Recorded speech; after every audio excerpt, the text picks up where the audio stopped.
নমস্কার। আজ 27শে অগাস্ট বৃহস্পতিবার।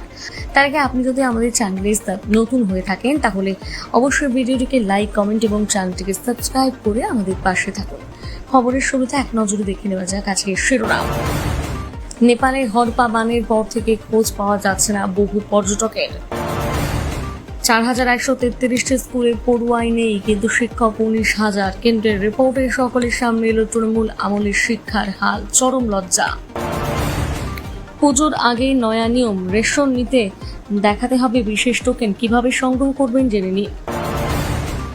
ঘরের শ্রমিককে এবার দেওয়া হবে ঘরের কাজ, 22 লক্ষ পরিযায়ী শ্রমিককে বাংলায় ফেরাতে রাজ্যের বিশেষ অভিযান। রবীন্দ্র রচনাবলী ফেরত না দেওয়ায় মমতার বিরুদ্ধে এবার আইনি ব্যবস্থা নেওয়ার সিদ্ধান্ত নিলেন গ্রন্থাগার মন্ত্রী। এবার কলকাতা পুরসভার সনাতনী মেয়র বললেন পুরো ভোটের ইনচার্জ সুকান্ত মজুমদার। কেন্দ্রীয় মন্ত্রী সুকান্ত মজুমদারকে নিয়ে লজ্জাজনক মন্তব্য করেছেন শ্রমিকের নির্দেশে গঙ্গারামপুরের বিজেপির বিধায়ক শোকজ কলকাতা। কক্সবাজারের জন্য প্রস্তুত থাকুন, বিজেপির পোস্ট জানালো পূরণ না হওয়া 3 দাবি নিয়ে দিল্লিতে 5ই সেপ্টেম্বরে মিছিল হবেই। এবারে চোখ রাখবো বিস্তারিত খবরের দিকে। তবে তার আগে আপনি কোন জেলা থেকে আমাদের ভিডিওটি দেখছেন অবশ্যই কমেন্ট করে জানাবেন। বুধবার সকালটা শুরু হয়েছিল স্বাভাবিকভাবে, কাজে বেরোতে শুরু করেছেন সবাই। এরই মধ্যে প্রবল জলস্রোত। 5টা মিনিট আগেও কেউ কল্পনা করতে পারেননি। নিশ্চিহ্ন হয়ে গেল কত বাড়ি। তিব্বত সীমান্ত লাগোয়া নেপালের রাসুয়া জেলায় ভয়াবহ হরপা বান। চোখের পলক ফেলার আগে মানচিত্র থেকে মুছে গেল আস্ত পাহাড়ি গ্রাম। আচমকা ফুলে ফেপে ওঠে ভোতেকুশি নদী। প্রবল স্রোতে ভেসে যায় কয়েকটি গ্রাম এবং বিভিন্ন নির্মাণ প্রকল্পের এলাকা। যে ছবির সামনে এসেছে তাতে দেখা যায় ধোঁয়ার মতন কুণ্ডলিতে ঢেকে গেছে গোটা এলাকা, আর কিছুই দেখা যাচ্ছে না। ভয়ঙ্কর সব ভিডিও ফুটেজ সামনে এসেছে। একটা ভিডিওয় দেখা যাচ্ছে বাড়ির সামনে দাঁড়িয়েছিল গাড়ি, নিমেষের মধ্যে সেই গাড়ি ভাসতে ভাসতে জলের তলায় চলে গেল। বড় বড় বাড়ি ঘর সব দেশলাইয়ের বাক্সর মতো ভেঙে পড়ছে। সরকারি সূত্রে খবর, রাসুয়া জেলার সাপ্রবেশী ও তিমুরি এলাকা সবচেয়ে বেশি ক্ষতিগ্রস্ত হয়েছে। এই মারাত্মক পরিস্থিতিতে তড়িঘড়ি বৈঠক ডাকলেন প্রধানমন্ত্রী বালেন শাহ। দুর্গত এলাকার পরিস্থিতির উপর নিয়মিত নজর রাখছেন তিনি বলে জানা যাচ্ছে। ইতিমধ্যে ব্যাপক ক্ষয়ক্ষতি তো হয়েছে, প্লাস মানব সম্পদের বিরাট ক্ষতি হয়েছে। আচমকা আশায় হরপা বানে মৃত্যু হয়েছে অন্তত 16 জনের এবং নিখোঁজ 1000-এরও বেশি বলে এখনো পর্যন্ত খবর। কিন্তু সরকারি সূত্রে এখনো পর্যন্ত কিছু কনফার্ম করা হয়নি। এই পরিস্থিতিতে জারি হয়েছে কড়া সতর্কতা। নুয়াকোট, ধাদিং, চিতওয়ান ও গোর্খা সহ ত্রিশুলি নদীর অববাহিকা একাধিক জেলার বাসিন্দাদের সতর্ক থাকতে বলা হয়েছে। নদীর আশেপাশে যাতে কেউ না যায় সেদিকেও খেয়াল রাখা হচ্ছে। এই পরিস্থিতিতে প্রশ্ন উঠছে, হঠাৎ করে হরপা বান কেন হয়? পাহাড়ে কেন হয় এই মারণ ফাঁদ? কি বলছেন বিশেষজ্ঞরা? ভূতেকুশি নদীর এই রাক্ষসের স্রোত ভাসিয়ে দিয়ে গেল ঘরবাড়ি, সেতু আর আস্ত জলবিদ্যুৎ প্রকল্প। বিশেষজ্ঞরা বলছেন গ্লোবাল ওয়ার্মিং এর অভিশাপে তিব্বতের পাহাড়ে জমে থাকা বরফ গলা হ্রদ আজ মরণ ফাঁদ। কোনো আগাম সতর্কতা ছাড়া সেই প্রাকৃতিক বাঁধ ভেঙে নেমে এসেছে এই প্রলয়। পরিস্থিতি এতটাই ভয়াবহ যে নেপালের সেনা নামিয়েও বিপর্যস্ত এলাকায় ল্যান্ড করা যাচ্ছে না উদ্ধারকারী কাপ্টার। এদিকেই জল নামছে নিচের দিকে। জলবায়ু পরিবর্তনের কারণে হিমালয়ের উচ্চ অববাহিকায় থাকা তিব্বতের হিমবাহের হ্রদগুলো দ্রুত গলে আলগা হয়ে যায়। এই হ্রদের প্রাকৃতিক বাঁধ বা বরফের দেওয়াল হঠাৎ ভেঙে গেলে কোটি কোটি গ্যালন জল একসঙ্গে নিচে নদীতে নেমে আসে।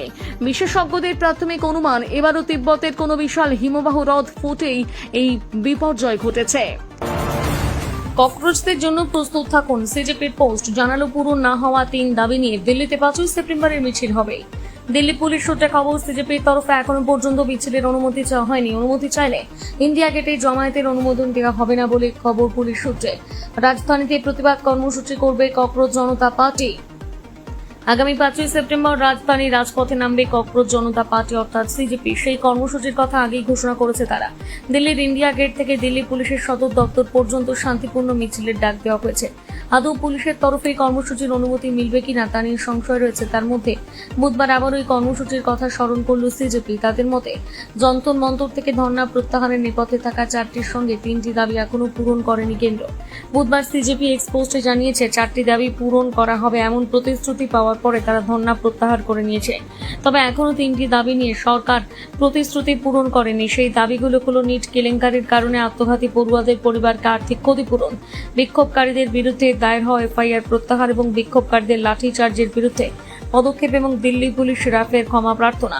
সিজেপি তাদের পোস্টে লিখেছে, সবকিছু মনে রাখা হবে, তাদের আরও বার্তা, ককরোচদের জন্য প্রস্তুত থাকুন। সিজেপি আরও জানিয়েছে জবাবদিহির অংশ হিসেবে তাদের উত্থাপিত 11টি প্রশ্নের উত্তর এখনো মেলেনি। তাদের কথায় দিনের পর দিন এই প্রশ্নগুলো উপেক্ষা করে যাওয়া কঠিন হয়ে পড়ছে। উত্তরের দাবি আরও জোরালো হচ্ছে। যন্তর মন্তরে প্রায় 1 মাস ব্যাপী আন্দোলন করেছিল সিজেপি। তাদের অন্যতম দাবি ছিল নিট কেলেঙ্কারির কারণে কেন্দ্রীয় শিক্ষামন্ত্রীর পদ থেকে ইস্তফা দিতে হবে ধর্মেন্দ্র প্রধানকে। 25শে জুলাই ধর্মেন্দ্র ইস্তফা দেন। পরে কেন্দ্রের সঙ্গে বৈঠকে বসে সিজেপি নেতৃত্ব।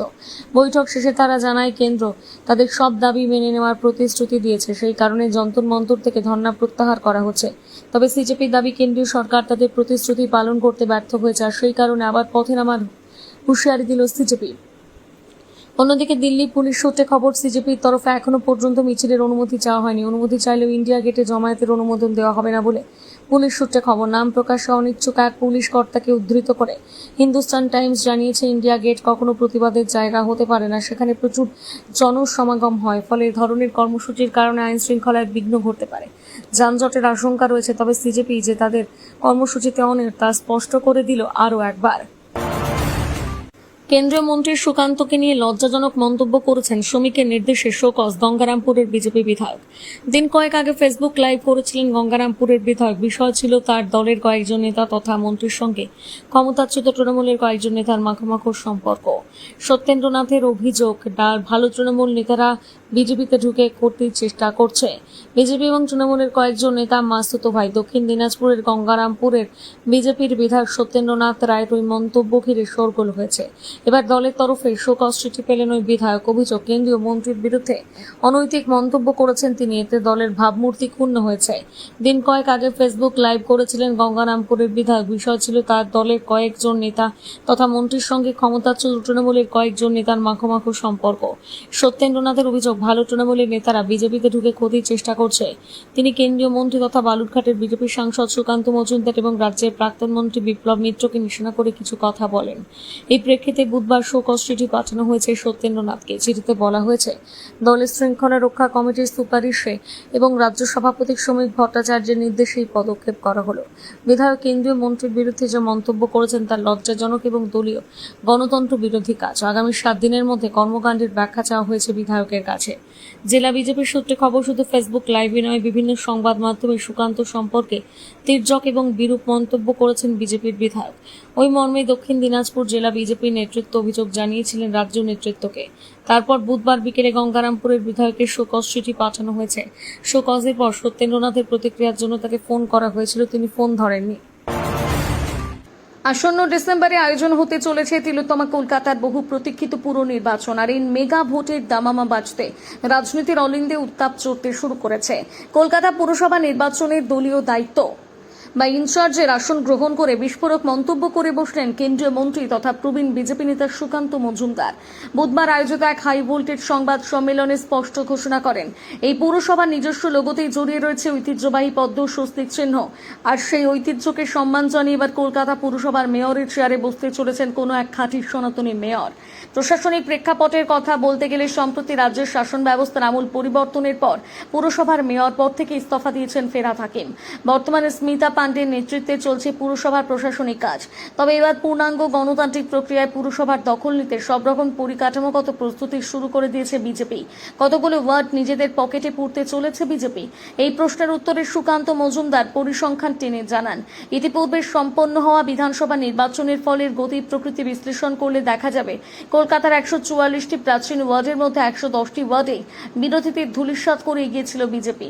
আর বর্তমানে নতুন পুনর্গঠিত 209টি ওয়ার্ডের মধ্যে অন্তত 170 থেকে 180টি আসনে বিজেপি এককভাবে জয়লাভ করবে বলে দৃঢ় দাবি জানান। শুধু বড় বড় জয় বা টার্গেটের কথাই নয়, প্রার্থী নির্বাচন নিয়ে দলের ভেতরে শৃঙ্খলা বজায় রাখতে একগুচ্ছ কঠোর নির্দেশিকা পেশ করেন ইনচার্জ সুকান্ত মজুমদার।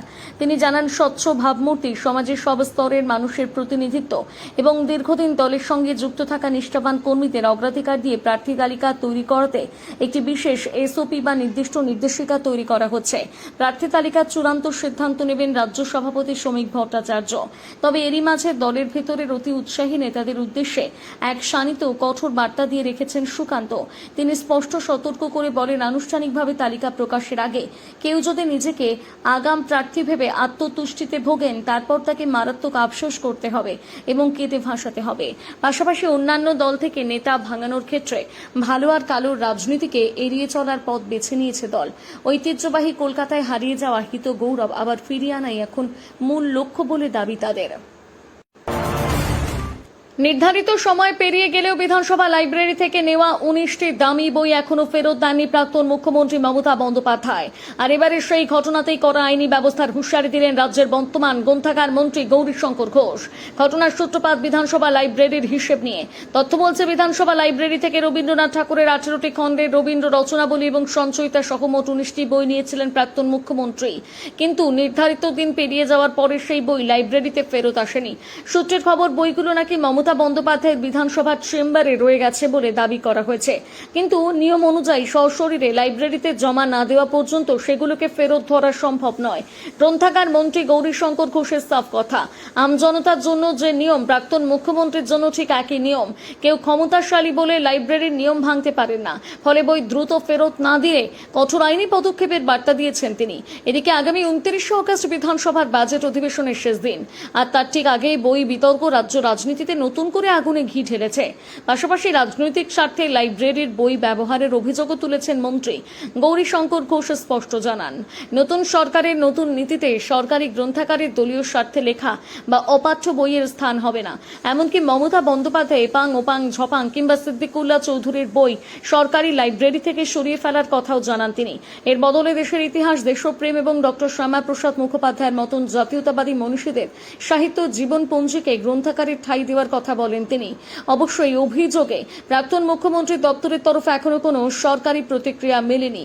কিন্তু প্রশ্ন উঠছে, লাইব্রেরির বই ফেরত না দেওয়া কি কেবল প্রশাসনিক উদাসীনতা, নাকি এর পেছনে রয়েছে বড় রাজনৈতিক সংঘাত? আপনি কি মনে করেন? মতামত লিখে জানান কমেন্ট করে। পেটের টানার ভিন রাজ্যে পাড়ি নয়, বরং কাজের খোঁজে পরিযায়ী শ্রমিকদের ভিন রাজ্য যাওয়া আটকাতে এবার সরাসরি ময়দানে নামল নবান্ন। এক মাস্টার স্ট্রোক চালে রাজ্যের 22 লক্ষের বেশি পরিযায়ী শ্রমিককে ফের বাংলার গ্রামীণ কর্মসংস্থানের সঙ্গে যুক্ত করতে নজিরবিহীন পদক্ষেপ নিল শুভেন্দু অধিকারীর সরকার। নবান্নের স্পষ্ট বার্তা, ঘরের শ্রমিককে ঘরের কাজ দিতে হবে। ইতিমধ্যে রাজ্যের 22টি জেলায় মোট 22,24,060 জন পরিযায়ী শ্রমিক পরিবারকে চিহ্নিত করে নির্দেশ দেওয়া হয়েছে। প্রতিটি পরিযায়ী পরিবারের 100%কে নিয়ে আসতে হবে গ্রামীণ রোজগার গ্যারান্টি কার্ড বা GRGCর আওতায়। না, শুধু কার্ড দিয়েই দায় সারবে না প্রশাসন। সেই সঙ্গে গত 1 জুলাই থেকে কার্যকর হওয়া বিকশিত ভারত রামজি প্রকল্পের অধীনে যোগ্য পরিবারগুলোকে দিতে হবে বছরে 125 দিনের কাজের সুনিশ্চিত নিশ্চয়তা। সমস্ত জেলা শাসক, জেলা প্রোগ্রাম কোঅর্ডিনেটর এবং GTA কে অগ্রাধিকারের ভিত্তিতে জেলায় জেলায় বিশেষ অভিযান চালানোর করা নির্দেশ দিয়েছে নবান্ন। কোন কোন জেলায় কত পরিযায়ী শ্রমিক চিহ্নিত? সরকারি পরিসংখ্যান বলছে, পরিযায়ী শ্রমিকের তালিকায় শীর্ষে রয়েছে মুর্শিদাবাদ, সংখ্যাটা 3,83,191 জন। দ্বিতীয় স্থানে মালদা 2,86,329 জন। তৃতীয়তে পশ্চিম মেদিনীপুর 1,68,570 জন। নদিয়া 1,61,908 জন। পূর্ব মেদিনীপুরে 1,57,373 জন। দক্ষিণ 24 পরগনা 1,50,987 জন। কোচবিহারে 1,44,916 জন।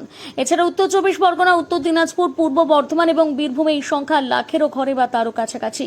আর এই বিপুল সংখ্যক শ্রমিকদের যদি রাজ্যের গ্রামীণ অর্থনীতির মূল স্রোতে ফেরানো যায়, তবে তা রাজ্যের রাজনৈতিক অর্থনৈতিক সমীকরণে বড় পরিবর্তন আনতে পারে বলে মনে করছে ওয়াকিবহাল মহল। আসলেই যেখানে পরিযায়ী শ্রমিকদের ভিন রাজ্যে হেনস্থা ও রুজি রুটি অনিশ্চয়তা নিয়ে প্রতিনিয়ত রাজনৈতিক গরম হচ্ছে, সেখানে নবান্নের এই 125 দিনের কাজের গ্যারান্টি বিরোধী রাজনীতির মুখ বন্ধ করে দেওয়ার জন্য যথেষ্ট। তবে এখন দেখার, ভিন রাজ্যের ওপর নির্ভরতা কমিয়ে পরিযায়ী পরিবারগুলোর মুখে হাসি ফোটাতে নবান্নের এই বিশেষ মাস্টার স্ট্রোক কতটা সফল হয়। আচ্ছা, আপনার মতে এই উদ্যোগ কি পরিযায়ী শ্রমিকদের দুর্দশা মেটাতে পারবে? মতামত জানান কমেন্ট বক্সে। এবার থেকে রেশনের চাল, গম তুলতে গেলে দোকানে দেখাতে হবে মোবাইলে আসা একটি বিশেষ টোকেন।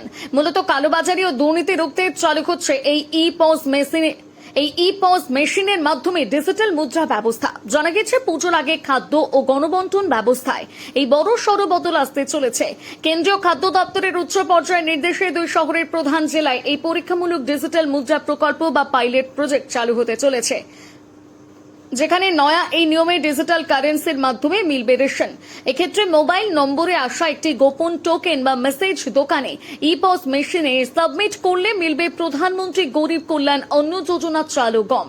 উল্লেখ্য, রাজ্যে প্রশাসনিক বদলের পর থেকে একের পর এক নতুন প্রকল্প চালু হয়েছে, যেমন অন্নপূর্ণা যোজনা কিংবা কন্যা রত্ন। বাড়ানো হয়েছে বার্ধক্য ভাতা ও বিধবা ভাতার পরিমাণও। আর এবারে সেই ধারাবাহিকতায় কেন্দ্রীয় খাদ্য গণবন্টন ব্যবস্থাকে আরো স্বচ্ছ করতে বড় সিদ্ধান্ত নেওয়া হয়েছে। এই প্রসঙ্গে নির্মলা সীতারামন জানিয়েছেন, গণবন্টন ব্যবস্থায় 83% জনগণ অর্থাৎ দেশের প্রায় 67 কোটি রেশন কার্ডধারী এই সুবিধার আওতায় চলে আসবেন। ফলে one nation one ration card বা এক দেশ এক রেশন কার্ড ব্যবস্থার মাধ্যমে ভারতের 80 কোটিরও বেশি মানুষ উপকৃত হবেন। কারণ ডিজিটাল টোকেন ও স্মার্ট রেশন কার্ডের এই নতুন ব্যবস্থার মূল লক্ষ্যই হল ভুয়ো রেশন কার্ড পুরোপুরি দূর করা এবং সাধারণ মানুষের প্রাপ্য খাদ্যশস্য যাতে কোনোভাবেই কালোবাজারিদের হাতে না যায় তা নিশ্চিত করা। অতএব পুজোর আগে রেশন তোলার জন্য ফোনে আসা টোকেনটি যত্ন করে রাখুন আর অন্যদেরও সচেতন করতে ভিডিওটি শেয়ার করতে ভুলবেন না। বাংলায় 4133 স্কুলে পড়ুয়াই নেই, কিন্তু শিক্ষক 19,000। কেন্দ্রের রিপোর্টের সামনে তৃণমূল আমলের শিক্ষার হার, চরম লজ্জা। প্রকাশিত কেন্দ্রের ইউডিআইএসি রিপোর্ট, সেখানে 2025-26 শিক্ষাবর্ষে পশ্চিমবঙ্গের বেহাল শিক্ষা ব্যবস্থার চাঞ্চল্যকর চিত্র উঠে এসেছে। রাজ্য জুড়ে শিক্ষক ও পড়ুয়ার সংখ্যায় এক বিপুল বৈপরীত্য এবং পরিকাঠামোগত সংকট রয়েছে, সেই তথ্যই ধরা হয়েছে। কেন্দ্রীয় স্কুল শিক্ষা ও সাক্ষরতা দপ্তরের তরফে প্রকাশিত এই রিপোর্টে কেন্দ্রীয় শিক্ষা মন্ত্রকের ওয়েবসাইটে আপলোড করা হয়েছে। প্রকাশিত রিপোর্ট অনুযায়ী গোটা দেশে মোট 5,663টি স্কুল পড়ুয়া শূন্য রয়েছে। এর মধ্যে প্রায় 73% অর্থাৎ 4,133টি স্কুল পশ্চিমবঙ্গের অবস্থিত। এই তালিকায় দ্বিতীয় স্থানে রয়েছে উত্তরপ্রদেশ, সেখানে 313টি পড়ুয়া শূন্য স্কুল এবং 177 জন শিক্ষক রয়েছে। এদিকে রাজ্যে গত বছর এরকম 3,812টি স্কুল ছিল যেখানে পড়ুয়া শূন্য, কিন্তু শিক্ষক ছিলেন 17,965।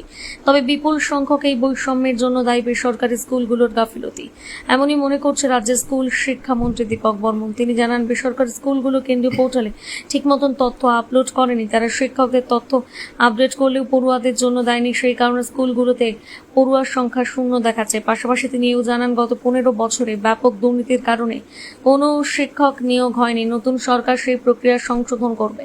চলতি বছরে শেষ হওয়ার আগে কাটবে সদস্য আশা মন্ত্রীর। ইতিমধ্যে সেই জন্য শিক্ষকদের বদলির কাজ শুরু করেছে রাজ্য সরকার। যেসব স্কুল অতিরিক্ত শিক্ষক রয়েছে তাদের শিক্ষকহীন বা শিক্ষক বিশিষ্ট স্কুলগুলোতে পাঠানো হচ্ছে। রিপোর্টে আরও প্রকাশ, 6,769টি স্কুলে মাত্র একজন করে শিক্ষক রয়েছে, যেখানে মোট পড়ুয়ার সংখ্যা 2,29,569 জন। শিক্ষক পড়ুয়া অনুপাতে রাজ্য দেশের মধ্যে দ্বিতীয় স্থানে রয়েছে। শিক্ষক পড়ুয়া অনুপাত 30। পরিকাঠামোগত পরিসংখ্যান অনুযায়ী রাজ্যের মোট 93,147টি স্কুলের মধ্যে মাত্র 23,894টি কম্পিউটার এবং 18,374টিতে ইন্টারনেট সংযোগ রয়েছে। আজকের মতন সংবাদ এই পর্যন্তই। প্রতিদিন খবর দেখতে অবশ্যই আমাদের চ্যানেলটিকে সাবস্ক্রাইব করবেন। ধন্যবাদ।